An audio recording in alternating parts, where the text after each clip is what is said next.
इस वक्त मैं करगिल में हूँ। करगिल विजय दिवस की 26वीं वर्षगांठ है। मेरे साथ है प्राजक्ता जो 27 साल की हैं। 26वीं वर्षगांठ और प्राजक्ता का क्या कनेक्शन है? इनके पिता उन वीरों में शामिल हैं जिन्होंने देश की रक्षा करते हुए करगिल जंग में अपने प्राणों की आहुति दी। उस वक्त प्राजक्ता महज 14 महीने की थी। प्राजक्ता, आपको कब पता चला अपने पिता की वीरता के बारे में और करगिल जंग के बारे में? क्योंकि 14 महीने का वक्त मतलब बहुत छोटा होता है बच्चा 14 महीने का। जब से मैं बात करना सीखी हूँ, बातें समझना सीखी हूँ, तब से ही मैं मेरे पापा के बारे में जानती हूँ और तब से ही मैं उनकी स्टोरी से हमेशा इंस्पायर होती रही हूँ। मुझे सबने हमेशा ही उनकी वीर गाथा के बारे में बताया है। जी, आप अपने पिता के बारे में बताइए, कौन सी, क्योंकि इतनी अलग अलग लड़ाइयाँ लड़ी गई थी तो उनके बारे में।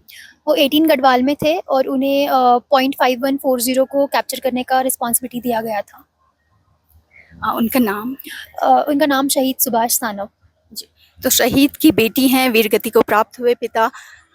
करगिल जंग एक हुआ और फिर ऑपरेशन सिंदूर अब आपने देखा, अब आप समझदार हैं, उसके बारे में आप कैसे देखती हैं? मैं हमेशा कहती हूँ कि जो ऑपरेशन सिंदूर है वो इतना सिर्फ पहलगाम के बारे में नहीं था, तो वो हर वो हमले के बारे में था जो अभी तक हमारे ऊपर हुए हैं।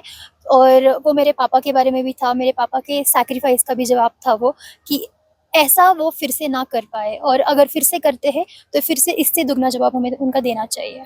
प्राजक्ता, खुद को कैसे संभाला? क्योंकि कई बार ये होता है, ऑफ कोर्स आपकी माँ साथ में थी, पूरा सपोर्ट उन्होंने दिया होगा, लेकिन क्या कई चीज़ें आपने मिस की हुई होंगी, तो अभी आप कैसे देखती हैं जंग को और अभी आप क्या कर रही हैं? थोड़ा अपने बारे में बताइए। जो शहीद की फैमिलीज होती है ना, उन्हें तो हमेशा लगता है कि युद्ध होना ही नहीं चाहिए। मतलब जब न्यूज़ पे आते रहते हैं, सब लोग देखते रहते हैं, लेकिन जो शहीद की फैमिली होती है, स्पेशली युद्ध में कोई भी, हमारे घर से कोई ना ही हो, लेकिन हम वो फील कर चुके हैं। मतलब युद्ध भले ही कुछ समय के लिए चला हो, लेकिन हमारे लिए वो आज तक चलता रहता है। तो युद्ध तो होना ही नहीं चाहिए, पर अगर होता है तो ऑपरेशन सिंदूर जैसी चीज़ें भी होनी चाहिए। पर यही है कि जो भी हुआ उसके बाद बहुत प्राउड फील करती हूँ। जो भी हिम्मत मेरी माँ ने रखी, मैं तो कौन होती हिम्मत रखने वाली, मुझे मेरी माँ ने संभाला है। और उनसे पहले तो मेरे पापा से और उसके बाद मेरी माँ से हमेशा ही मैंने इंस्पिरेशन ली है। जी, अभी आप क्या कर रही हैं? अभी मैं लॉयर हूँ। प्राजक्ता, हम आपकी माँ से बात करेंगे। मैम, अपना नाम आप पहले बता दीजिए। मैं विद्या सानव फ्रॉम महाराष्ट्र से आई हूँ, बीड़ जिले से। जी, आप भी वहीं हैं, भीड़ में अभी रहते हैं, वहीं आप लॉ घर हमारा भीड़ में है, लेकिन मैं हमेशा पुणे में पढ़ी हूँ और पुणे में ही लॉ किया है मैंने। जी, मैम, अभी कुछ दिनों पहले मेरी आवा प्रेसिडेंट से बात हुई थी, आर्मी चीफ की पत्नी।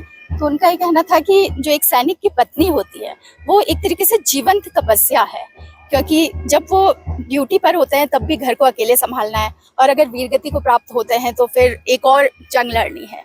कैसे आप देखती हैं कि कितना मुश्किल है एक सैनिक की पत्नी होना? जो उन्होंने बताया वो बराबर बताया है, क्योंकि लड़ाई, वो इधर लड़ाई लड़ते इधर ड्यूटी करते, लेकिन सैनिक की पत्नी को हर एक काम करना पड़ता है। अभी हम आजकल देखते, सादा कुछ सब्जियां लाना है तो पत्नी बोलती है पति को चलो मेरे साथ, लेकिन जब हम लोग थैला लेते हैं और सब्जी लाने जाते तो हमें लगता है कि चलो ये अपना ही है, आपने कोई करना है, दूसरा कौन करेगा। और करते हैं, हमारी सब वीर नारी करती है, सब सैनिक की पत्नी करती है और वो निभाती भी है बहुत अच्छी तरह से, और मैं उन सब के ऊपर प्राउड फील करती हूँ। आज 26वीं वर्षगांठ है करगिल विजय दिवस की। प्राजक्ता और आप पहले इस जो हम लोग कमेमोरेट करते हैं, पहले यहाँ आए हैं करगिल या पहली बार? हाँ, हम लोग पहली बार आए हैं, क्योंकि पहले मेरे ऊपर बहुत जिम्मेदारी थी दोनों फैमिली की। अब थोड़ा सा टाइम मिला तो मैंने खुद सोचा जाना ही जाना है, तो आ गए हम लोग, और इधर से नौता भी आ गए। जी, जैसे मैंने प्राजक्ता से पूछा तो उन्होंने ऑपरेशन सिंदूर का जिक्र किया कि जंग तो होनी ही नहीं चाहिए। आपने करगिल युद्ध देखा है, ऑपरेशन सिंदूर देखा है, क्या संदेश आप देना चाहेंगे? बराबर